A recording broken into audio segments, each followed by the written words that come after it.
Michael A. Monsoor. Deployment, Iraq. Service years, 2001 to 2006. SEAL Team 3. During a massive firefight in Ramadi, a live ordnance landed right next to him. He was positioned near an exit. From a purely biological standpoint, his survival instinct should have told him to jump clear. He had the time. Instead, he dropped onto the device, absorbing the full kinetic impact to save the two SEALs right next to him. As an auditor, how do you even quantify that? That is an unauditable level of human sacrifice. And it echoes back to the old guard. Michael E. Thornton. Deployment, Vietnam. Service years, 1967 to 1992. SEAL Team 2. When his commander, Tommy Norris, was severely wounded, Thornton ran back into heavy incoming contact, grabbed him, and literally swam him out to sea for 2 straight hours to keep him alive. The human chassis can endure terrifying things when the brotherhood is on the line. Speaking of the sheer durability of the human chassis, we have to look at Jason Redman.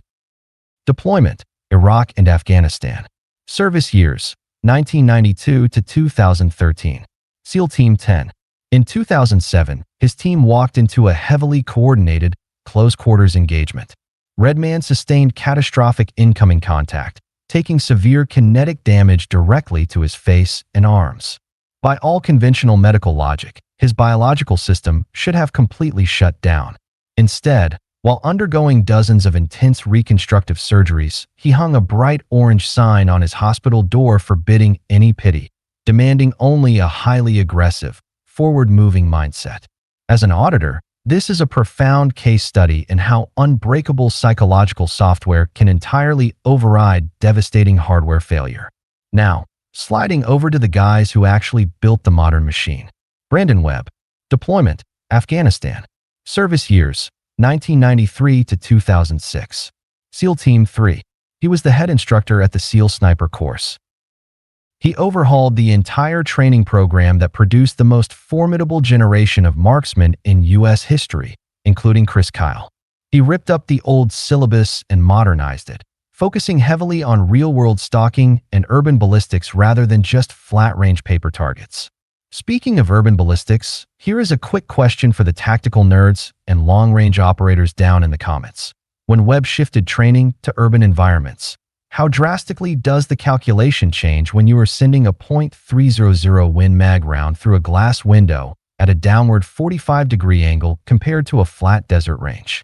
How does the glass impact the flight path? The floor is yours below. Eric T. Olson. Deployment, War on Terror. Service years, 1973 to 2011. SEAL Team 2. The first Navy SEAL ever to pin on 4 stars. He commanded USACOM, overseeing all American special operations globally, a strategic titan who shaped 2 decades of covert warfare. But this machine has a dark side. Let's look at the post-military contracting world. Scott Helvenston. Deployment, Iraq. Service years, 1982 to 1990s. SEAL Team 3. His story is a harsh reality check. Helvenston was one of the 4 Blackwater contractors caught in a severe and tragic ambush in Fallujah in 2004. This single event triggered the First Battle of Fallujah, completely altering the geopolitical trajectory of the Iraq War. Forget the heroic action movies. The hard truth is that modern warfare is a business. Helvenston's fate proved how private military companies, PMCs, operate in legal gray zones with devastating, world-altering consequences. When contractors hit the ground, the military chain of command gets incredibly blurry. And speaking of blurry lines, we have to look at the founder, Richard Dick Marcinko. Deployment, Vietnam. Service years, 1958 to 1989. SEAL Teams 2 and 6. He built Team 6 by breaking every rule in the book, handpicking the most unconventional, aggressive operators available because standard military bureaucracy was too slow. But here is the catch. He was later imprisoned for military contracting fraud. Marcinko taught the Pentagon a bitter lesson. Do you want highly aggressive, rule-breaking apex predators to win your wars? Yes, but the exact psychological traits that make a man a brilliant wartime leader often make him a severe liability when peacetime rolls around. Next up, what happens when these heavy hitters hang up the uniform? William Shepard. Deployment, Cold War. Service years, 1971 to 1998. SEAL Team 1. Before Johnny Kim, there was Shepard, the first SEAL in space and the first commander of the International Space Station. The psychological profile required to survive freezing underwater demolitions is surprisingly identical to the profile required to sit on top of a controlled kinetic launch into Earth's orbit. It's all about maintaining a low heart rate in the red zone. Scott Taylor and Ryan Zinke. These two operators prove the pipeline extends right into the political theater, taking that aggressive, mission-oriented mindset into the painfully slow, bureaucratic system of Congress. Craig Sawyer transitioned his Tier 1 skills to hunt down illicit underground networks and counter-poaching operations. Don Shipley. Deployment, Cold War. SEAL Team 2. The ultimate gatekeeper. He spends his retirement systematically hunting down stolen valor, frauds lying about being SEALs for financial gain. While everyone focuses on the active duty guys like Shipley do the unglamorous, unpaid dirty work of protecting the integrity of the Trident. Then you have Shawn Ryan. Deployment, Global War on Terror. Service years, 2001 to 2014. SEAL Teams 2 and 8, before transitioning into covert intelligence contracting. Ryan is the apex example of the modern post-military evolution. He took the operational blueprint he learned in the teams and applied it directly to the digital battle space. Today, he commands one of the most influential veteran media platforms on the planet. He completely bypassed the traditional media gatekeepers and built his own massive infrastructure, giving operators a highly unfiltered space to debrief.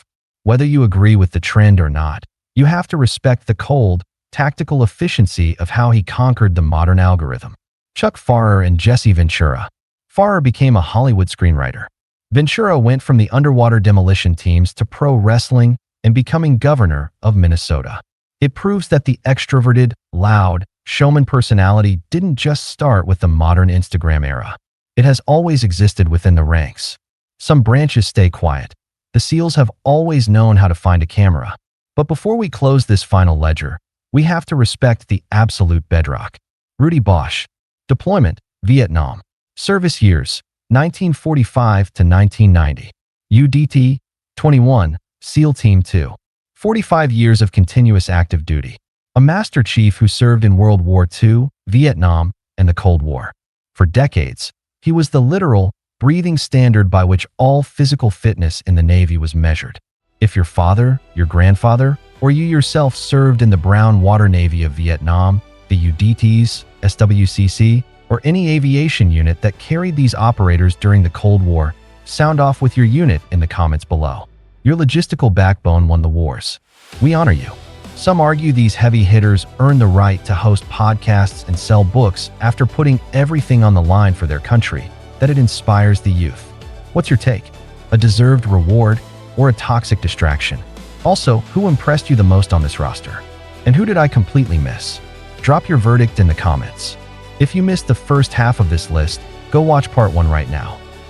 This uncompromising audit was explained by a German.